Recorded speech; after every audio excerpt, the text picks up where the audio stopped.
Welcome to Luca is a Billionaire, where the only thing I invest in is your answers. You start by connecting your core sources and shaping them quickly in Power Query. Load a consolidated fact table and a dedicated date table so time intelligence works correctly. Once done, remove duplicates and enforce data types, then add calculated columns only when necessary. Make sure relationships are explicit. Link facts to dimensions with correct cardinality and single direction filtering first, and test a few sample queries to confirm row-level joins, return expected totals before moving on. You now build the analytical layer and visuals. Define core measures in DAX, total, year-over-year percent change, rolling averages, and variance to target, using variables to keep formulas readable.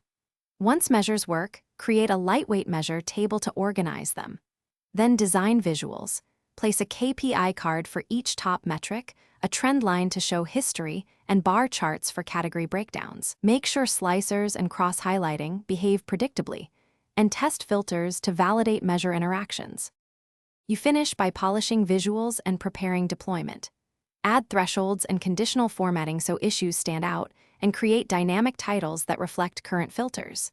Next, optimize performance by removing unused columns, enabling query folding, and applying incremental refresh where appropriate. Publish the report to the Power BI service, schedule refreshes, and assign workspace permissions with row-level security. If numbers mismatch after publish, check dataset refresh history and relationships first. Often a stale cache or broken relationship is the culprit.